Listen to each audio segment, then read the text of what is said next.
Hoje eu quero compartilhar com vocês uma entrevista muito especial do Lu em si, feita durante a divulgação de Ashes of Love.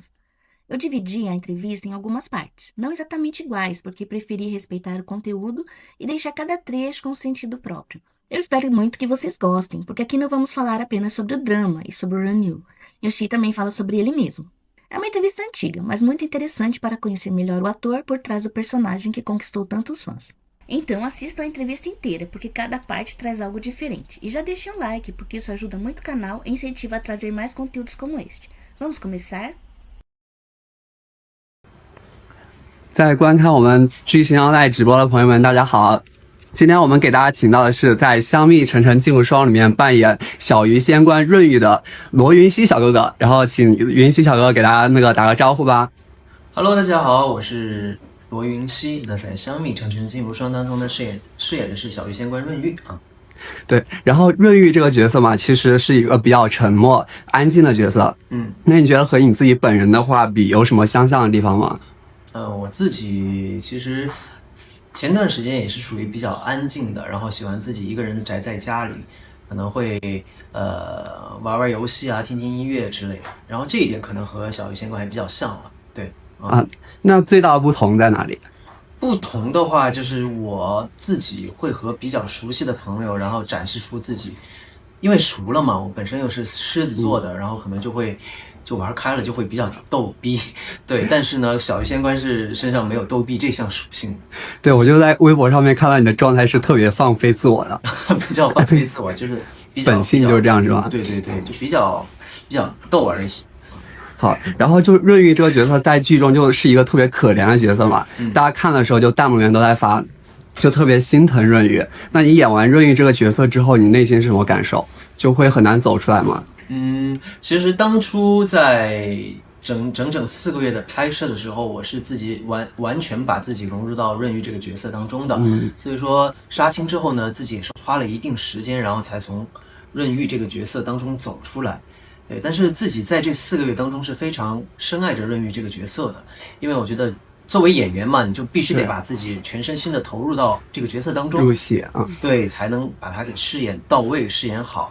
那其实，但是我觉得现在啊，我跳出来之后，然后作为观众的话，我觉得，我还是想怎么说呢？就是觉得不呼吁大家去模仿小鱼仙官的某些做法，对吧？因为确实还是不太正确的。对，就比如呢，就比如哪些？你不能乱去杀人啊，你不能这样子做呀，是吧？对，然后就是因为你刚刚也说自己就是会比较放得开，然后有趣嘛，那就是演这样一个和自己反差特别大的角色，你当初做了哪些准备呢？其实首先的话，我是看了小说。对，看小说的时候，我自己就非常喜欢润玉这个角色，因为我觉得他的这个感情线，就他整个人生经历是非常饱满的，非常丰富的。从前期他是一步一步温润如玉，对，然后温文尔雅，然后到后期一个心机腹黑、心机 boy 这样子的一个感觉，所以他的这种转变是非常饱满。那我自己看了他之后就非常喜欢，所以说在饰演这个角色之前，我就会做很多很多的笔记，包括自己准备了一个小本子。我会把润玉在剧本里的每一场戏用小本子记录下来，这场戏重点是写的什么，然后这样子在我们拍摄的时候的话，就会自己脑子里面就会比较清楚，也不至于就是说，拍到哪场戏的时候，你不知道这场戏润玉是一个什么样的情绪。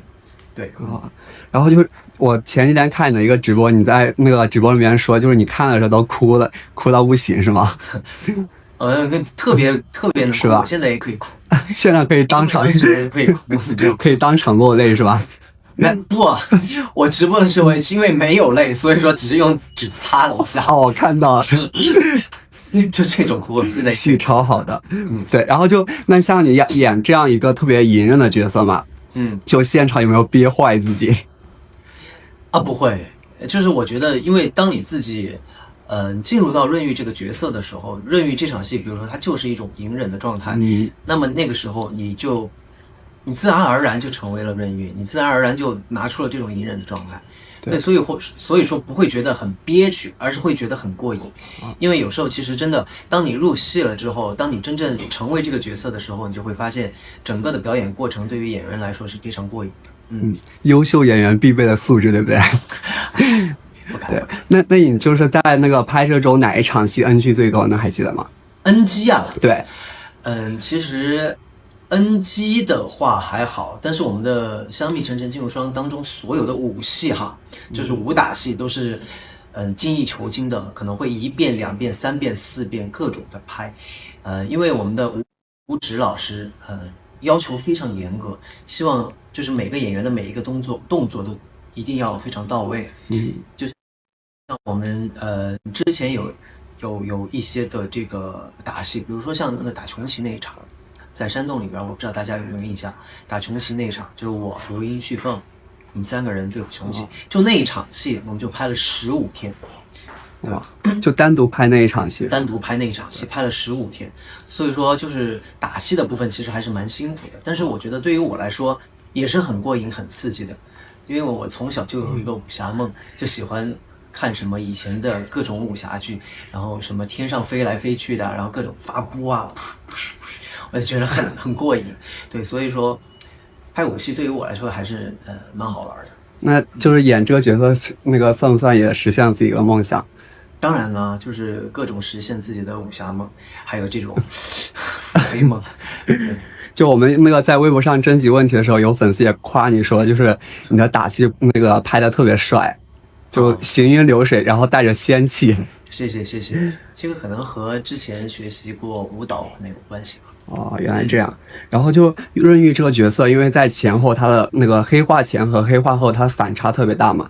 然后就你自己来说，你是更喜欢黑化前的润玉还是黑化后的润玉呢？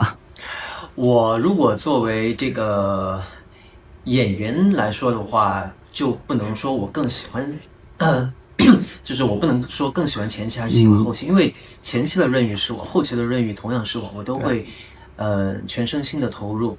全部把自己所有的爱都放在这个角色身上，对吧？但是作为观众的话，我觉得，画的润玉比较可爱。就你比较喜欢这种腹黑的是吗？对，比较过瘾。对啊，那就是你作为演员的话，你觉得拍哪一部分是更爽的？其实拍后期黑化的部分会非常爽，因为以前我所有出演过的角色都没有像润玉这种就是黑化呀，然后反派啊，全部都是一些比较正面形象，然后比较这种和润玉反差比较大的，所以说在《香蜜沉沉烬如霜》当中饰演润玉的时候，后期的黑化部分还是蛮刺激、蛮过瘾。对，大家看了也特别刺激。还没到呢，还没开始播呢。就他不是开始要黑化了吗？啊，这才刚刚开始呢，然后面绝对气场全开，所以就特别期待，是不是？对，然后大家也是那个很想问，就是说，就是你未来会不会想接演一个就是完全反派的那种，就腹黑的？其实如果有机会的话，我不会拒绝任何角色，我反而是更希望去尝试一些更有突破性的角色，比如说是像什么间谍、杀手、精神病，然后就是这种反差比较大的，与我们现实生活中就是正常人的这种情感反差比较大的角色，我都还蛮想去尝试。就希望能够接受更大的挑战，是不是？对啊。然后就刚刚也说到黑化嘛，就很多粉丝还有网友都说，就对黑化的润玉也讨厌不起来。你觉得是什么原因导致的呢？是因为太帅了吗？我最近看到一句评论是什么样的来着？是始于颜值，哎，那句话怎么说的来着？什么始于颜值啊，什么什么？始于颜值啊，忠于人品，陷于才华，忠于沙雕。始于颜值，然后什么？忠于才华，不是陷于才华。啊，我这就是最近有一条评论嘛，我觉得特别有意思，就是始于颜值，然后陷于才华，忠于沙雕，就大家可能会觉得荧幕当中的那个润玉还是长得蛮好看的嘛，所以说就开始关注了他，然后觉得我还是比较多才多艺的，然后就开始更加的深入挖我的一些料，结果最后挖出来发现我是一个沙雕，就特别逗，所以说就我觉得还蛮有意思的，对。然后你自己理解来看，就是对这个角色理解嘛？你觉得就是让那个润玉就是变成黑化的最重要的一件事情是什么？其实有各方面的吧。从他小时候的经历开始，他就是小时候的童年，因为童年对一个人的影响就非常大。他的童年过得并不幸福，是在很深的阴影当中度过的。那其次的话，就是他身边的各种环境对他的一些压力，迫使他不得不让自己强大起来。是的，因为他只有自己强大了之后，他才能得到他自己想要的东西，不然的话就只有死路一条。对，所以我觉得哈，站在润玉他自身的这个角度上，我觉得他的黑化其实是顺理成章的。但其实跳出这个角色，我作为观众的话，就像刚才说的，我还是不太能够赞同润玉所做的一些行为，因为他毕竟是做的不正确，像什么去利用别人，然后去为了他的目的不择手段去杀人，各种各样的事情，其实我自己作为罗云熙是不太认同的。但是你作为演员，你成为润玉的时候，你就必须要让自己成为他，你就必须要觉得自己做的所有的东西都是合理的，你要爱他。对，看得出来我们云溪小哥三观特别正啊。E essa foi a primeira parte da nossa entrevista com o Lu em si. Mas ainda tem muita coisa interessante pela frente. A entrevista foi dividida em 3 partes, então não deixem de assistir a parte 2 e depois a parte final, porque em si continua falando sobre sua experiência em Ashes of Love, sobre o Renew e também sobre ele mesmo. Se você gostou, já deixa aquele like e compartilha com outros fãs do em si. Isso ajuda muito o canal. Nos vemos na parte 2.